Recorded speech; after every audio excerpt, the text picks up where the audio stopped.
It was one of those mornings where the sky just wouldn't clear, heavy and gray, the kind that presses down on you before the day even starts. Snow had melted into dirty puddles that splashed across worn-out shoes, and the automatic doors at the grocery store moaned each time someone pushed through. Inside, the hum of refrigerators and the squeak of cartwheels filled the silence. That's where Jamal Carter stood, 18 years old, skinny frame hidden under a faded store apron, his shoulders squared as if he was carrying more than groceries. Jamal wasn't the kind of kid people noticed. He moved quiet, spoke soft, never made a fuss. Customers remembered him for the way he looked them in the eye, made them feel human, even if all they were buying was milk and bread.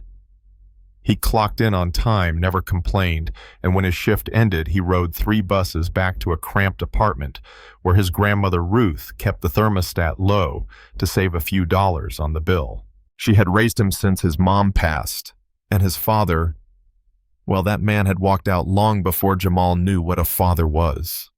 That morning, Jamal scanned a young mother's groceries, bagged them with steady hands, and watched her hurry out into the cold. He glanced up at the clock, 10:30 a.m., the calm before the lunch crowd hit. He didn't know that in the next few minutes, his whole life, and maybe the lives of everyone standing in that store, was about to shift. The bell above the door chimed, and in shuffled an older woman, thin coat, wrapped tight, a pale blue knit cap sliding crooked over her white hair. Her name was Eleanor Price. She moved slowly, carefully, the way people do when each step costs something.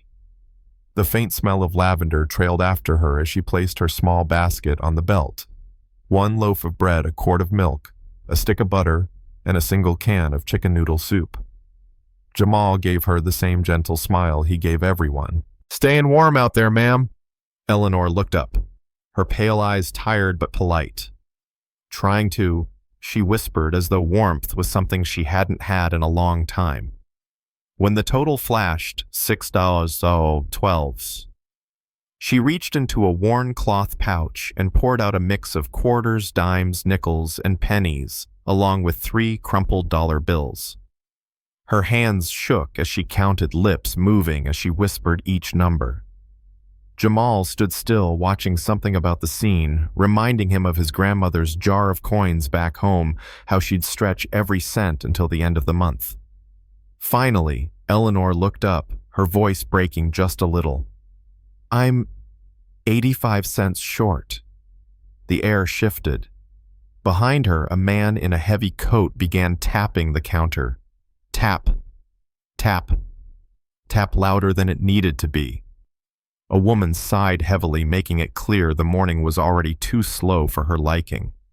Jamal saw Eleanor's shoulders sink, her eyes dart toward the can of soup like it was the guilty party. "Maybe we can put this one back," she murmured, fingertips brushing the can as though letting go might break her heart. Jamal felt heat rise in his chest. He saw the years in her posture, decades of giving, never asking. Everyone was waiting for him to move to strip that can away to get the line moving. But his gut said no. This wasn't just another sale. This was a moment that would echo. He reached into his pocket, pulled out his battered wallet, and slid a single dollar bill onto the counter. The sound of paper hitting laminate cut through the silence. "This one's on me," he said, calm, matter of fact, like it was the easiest decision in the world. Eleanor's head jerked up. "Oh no, dear, I couldn't possibly." "You used to read to us at the library, didn't you?" Jamal asked, his voice low, steady. "I remember. You sat by the big window, mystery stories. We'd crowd around just to listen." Recognition lit her face like a ghost of her younger years had returned. Jamal smiled softly. "Today, it's my turn to give back." Her lips trembled, tears brimming, though she tried to hide them. Around them, the store had gone still. Even the impatient man in the parka had stopped tapping. Jamal scanned the can, bagged it gently, and handed it to her as if it were made of glass. Consider it a gift." For a second, no one moved. Then the woman behind Eleanor, wrapped in a maroon coat, stepped forward. She placed her card on the counter with a quiet finality. "I'll pay for the next two after me," she said. Heads turned.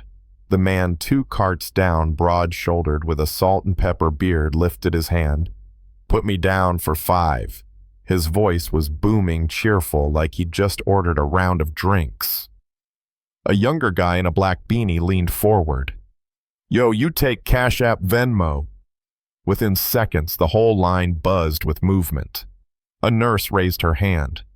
"I'll cover the person ahead of me." A man in a baseball cap added, "Count me in." Another voice chimed, "Let's keep it going." What had been a line of strangers irritated, impatient, disconnected turned into a chain reaction of generosity.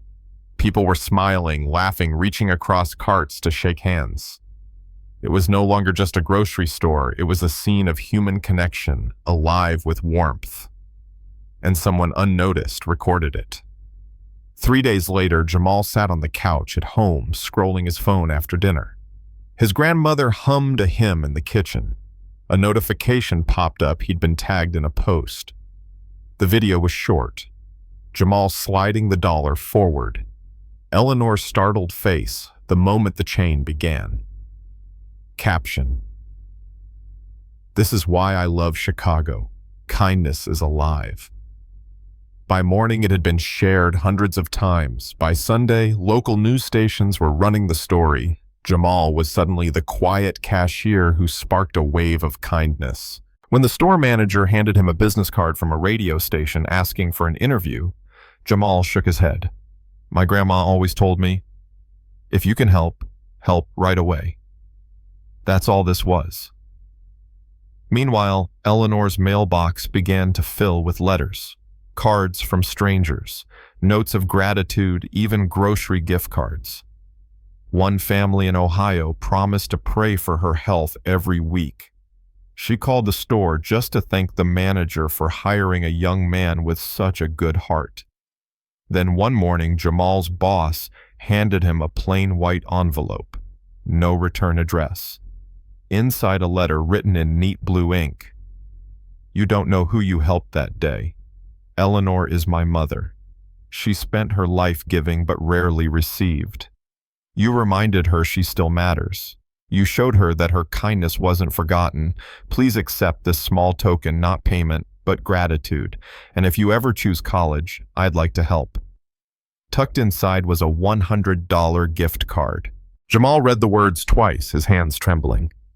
That dollar he'd given away had somehow come back 100-fold, wrapped in grace. Weeks passed. Eleanor and Ruth became unlikely friends, seen together in the store, laughing over tomatoes like sisters who had known each other forever.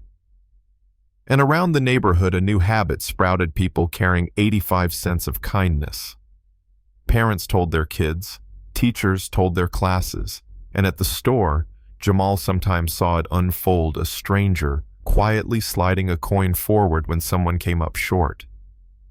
One afternoon, he watched a young father place a quarter on the counter for the woman ahead of him. No words, just a nod. Jamal didn't step in. He didn't need to. The ripple was moving on its own now.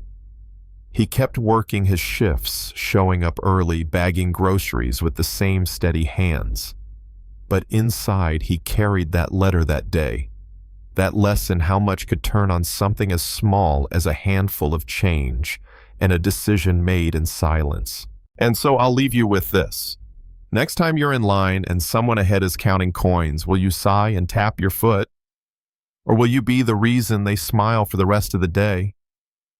Tell me in the comments what you think was Jamal. Right to step in, or should he have minded his business? Have you ever seen kindness ripple like that in your own town? Let's talk about it.